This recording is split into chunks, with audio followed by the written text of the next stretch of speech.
क्या आपने कभी सोचा है कि दुनिया की सबसे सख्त सरकार अपने ही देश में धर्म को मिटाने पर क्यों तुल जाती है? चीन में यही हो रहा है।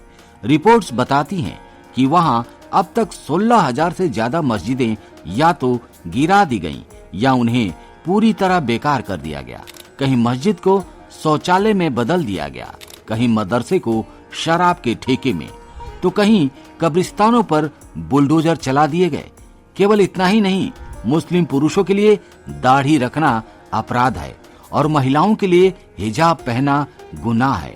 रमजान के महीने में सरकारी कर्मचारियों को रोजा रखने तक की इजाजत नहीं है। यानी चीन ने अपने यहाँ इस्लाम की जड़ों को काटने का अभियान छेड़ रखा है।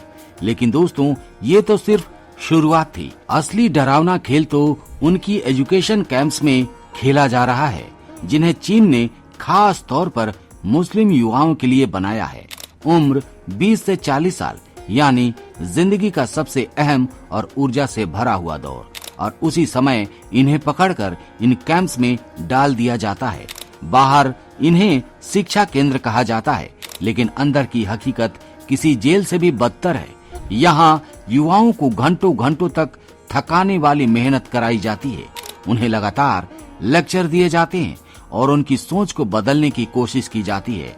उनका उद्देश्य साफ है, इन युवाओं को धीरे धीरे उनकी आस्था से काटकर नास्तिक बना देना।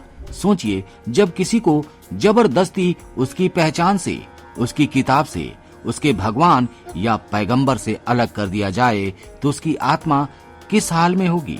यहाँ उन्हें कुरान की आयतें पढ़ने की सख्त मनाही है। नमाज अदा करने पर सजा मिलती है और आस्था का कोई भी प्रदर्शन अपराध माना जाता है। केवल इतना ही नहीं, इन्हें जबरन शराब पिलाई जाती है, सूअर का मांस खिलाया जाता है जो उनके धर्म के खिलाफ है, और हर खाने से पहले उनसे शी जिनपिंग जिंदाबाद के नारे लगवाए जाते हैं। यह मजबूरी नहीं बल्कि अपमान है, उनकी आत्मा को तोड़ने का तरीका है। दोस्तों, जरा सोचिए, जब किसी इंसान की आस्था को इतनी बेरहमी से कुचला जाता है तो उसके दिल में कैसी पीड़ा होती होगी और कैसा अंधकार छा जाता होगा। यही वो माहौल है जो चीन की असली तस्वीर दिखाता है, जहां सरकार धर्म को मिटाने के लिए इंसानियत तक को कुचलने से पीछे नहीं हटती। चीनी सरकार इस पूरी निर्दयता को एक खूबसूरत नाम देती है, धार्मिक सुधार। सुनने में भले यह शब्द सकारात्मक लगता हो, लेकिन असलियत किसी खौफनाक दमन से कम नहीं है। सन 2016 से चीन ने एक ऐसा अभियान चलाया है जिसके तहत वहां की मस्जिदें, दरगाहें और यहाँ तक कि कब्रिस्तान तक लगातार तोड़े जा रहे हैं। सोचना भी मुश्किल है कि जिन जगहों पर लोग पीढ़ियों से सजदा करते आए हैं, दुआएं मांगते आए हैं, आज उन्हीं जगहों पर बुलडोजर चलाकर जमीन को समतल कर दिया गया। मस्जिदों की मीनारें गिरा दी गई, दरगाहों की चादरें फाड़ दी गई और कब्रिस्तानों पर कंक्रीट डालकर उन्हें मिट्टी में मिला दिया गया। इतना ही नहीं, इन धार्मिक स्थलों की जगह पर पब्लिक टॉयलेट, शराब खाने और शॉपिंग कॉम्प्लेक्स बनाए जा रहे हैं। यानी सरकार का संदेश साफ है, आस्था के लिए अब कोई जगह नहीं है, न जमीन पर और न ही लोगों के दिलों में। यह केवल इमारतें गिराना नहीं है, बल्कि लोगों की रूह पर हमला करना है, उनकी पीढ़ियों की स्मृतियों को मिटाना है। लेकिन दोस्तों, सबसे बड़ा सवाल यही है कि क्या धर्म को भी कभी इस तरह मिटाया जा सकता है? क्या आस्था सिर्फ पत्थरों और इमारतों में होती है या इंसान के दिल और आत्मा में बसी होती है? इतिहास गवाह रहा है कि जब जब किसी सत्ता ने धर्म को कुचलने की कोशिश की है, धर्म और भी मजबूत होकर उभरा है। और यही कारण है कि आज चीन की नीतियां दुनिया को सोचने पर मजबूर कर रही हैं। क्या वाकई आस्था को बुलडोजर से दबाया जा सकता है? तो दोस्तों, आज के चीन में सबसे बड़ा अपराध क्या है? जवाब बहुत चौंकाने वाला है। हाँ, सबसे बड़ा गुनाह है मुसलमान होना। सोचिए, किसी देश में इंसान का अपराध उसकी जाति, उसके काम या उसके कर्म से नहीं, बल्कि उसका धर्म से है। वहाँ मुसलमानों की जिंदगी मौत से भी बदतर बना दी गई है। मस्जिदों के दरवाजे बंद हैं, कब्रिस्तानों पर बुलडोजर और अब बारी इंसान की आजादी की। चीन में लाउड स्पीकर पर अजान देना अपराध है, नमाज अदा करना अपराध है, कुरान अपने घर में रखना अपराध है। अगर कोई शख्स दाढ़ी रखता है या टोपी पहनता है तो तुरंत शक के घेरे में आ जाता है। और तो और महिलाओं के हिजाब और बुर्के तक पाबंदी में लगे हुए हैं, यानी वो पहनने पर पाबंदी लगा दी गई है। जो इमाम और मौलाना लोगों को कुरान पढ़ाते थे उन्हें पकड़कर जेलों में ठूंस दिया गया है, जहां न जाने कितने लोग बिना किसी मुकदमे के सालों से सड़ रहे हैं। यह सब सुनकर कोई भी सोच में पड़ जाएगा कि आखिर एक देश अपने ही नागरिकों के साथ इतना कठोर क्यों है। क्या यह डर है, क्या यह सत्ता का लालच है, या फिर आस्था को मिटाकर इंसानियत पर अपनी पकड़ बनाने की कोशिश। और सबसे बड़ा सवाल यह है कि क्या इंसान की आत्मा से उसकी आस्था को कभी छीन पाना संभव है। यही वो मोड़ है जहां चीन की कहानी और भी दिलचस्प हो जाती है, क्योंकि जिन लोगों की आस्था को मिटाने की कोशिश हो रही है वही लोग अब एक नए धर्म, एक नए प्रकाश की ओर आकर्षित हो रहे हैं, और वो है सनातन संस्कृति की ओर।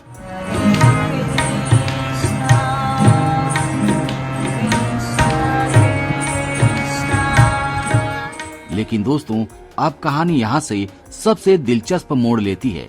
जिस चीन की सरकार ने इस्लाम पर पहरे बिठा दिए, कुरान, नमाज और हिजाब पर पाबंदियां लगा दी, वही चीन की जनता अब एक बिल्कुल अलग दिशा में बढ़ रही है। वहां आम लोग, जिनके पास कभी किसी धर्म की गहराई नहीं थी या जो खुद को नास्तिक मानते थे, आज तेजी से सनातन धर्म की ओर आकर्षित हो रहे हैं। सोचिए, जिन गलियों में मस्जिदों के दरवाजे बंद कर दिए गए, उन्हीं गलियों में अब हरे कृष्णा हरे रामा के मंत्र गूंजने लगे हैं। जिन घरों में कुरान हटाई जा रही है, अब वहां भगवत गीता पढ़ाई जा रही है। कई परिवार रोज हवन करते हैं, अगरबत्ती की सुगंध से उनके घर महकते हैं और वे गीता के श्लोकों को समझकर जीवन में अपनाने लगे हैं। यह विरोधाभास चौंकाने वाला है। एक तरफ सरकार धर्म को मिटाने में लगी है और दूसरी तरफ जनता स्वेच्छा से सनातन संस्कृति को गले लगा रही है। यही तो सनातन की ताकत है ना, इसे कोई सत्ता मिटा नहीं सकती। और दोस्तों, इसी सनातन की रोशनी में एक चीनी परिवार की ऐसी चमत्कारिक कहानी छिपी है जिसने पूरी दुनिया को हैरान कर दिया। अब दोस्तों, मिलिए उस परिवार से जिसने पूरी दुनिया को चौंका दिया है, यह साबित कर दिया है कि आस्था की ताकत कैसे जिंदगी बदल सकती है। ये कहानी है चीन के निमाई निताई दास और उनके परिवार की। कभी ये लोग शराब, नशे और बुरी आदतों में इतने गहरे डूबे हुए थे कि उन्हें अपने जीवन में किसी भगवान, किसी धर्म या किसी आध्यात्मिकता की जरा भी परवाह नहीं थी। पूरी तरह नास्तिक बन चुके थे, मानो उनके लिए जीवन सिर्फ भोग और लतों का नाम रह गया हो। लेकिन फिर जिंदगी ने ऐसा क्रूर मोड़ लिया जिसने सब कुछ बदल कर रख दिया। निमाई को लपोमा कैंसर हो गया और हालत इतनी गंभीर हुई कि डॉक्टरों ने तकरीबन हाथ खड़े कर दिए। इलाज काम नहीं कर रहा था, दर्द असहनीय था और शरीर बिस्तर से उठने तक की ताकत खो चुका था। हालात इतने बिगड़ गए कि वे खुलेआम कहने लगे, ऐसी जिंदगी से मौत ही बेहतर है। दोस्तों, सोचिए, एक इंसान जो कभी जिंदगी का मजा लेने के लिए जी रहा था, वही इंसान दर्द और निराशा में मौत की दुआ मांग रहा था। लेकिन यहीं से उनकी कहानी अंधेरे से निकलकर रोशनी की ओर बढ़ने लगी, क्योंकि इसी दौर में उनके जीवन में हरे कृष्णा महामंत्र प्रवेश करने वाला था। इसी अंधेरे और निराशा से भरे समय में, जब हर ओर उम्मीद खो चुकी थी, दरवाजे बंद हो चुके थे, तभी निमाई के जीवन में प्रवेश हुआ उस महामंत्र का जिसने उनकी पूरी दुनिया बदल दी। हरे कृष्णा हरे रामा। किसी ने उन्हें सलाह दी कि इस मंत्र का जाप शुरू करो। यह सिर्फ शब्द नहीं है, बल्कि जीवन की धड़कन है।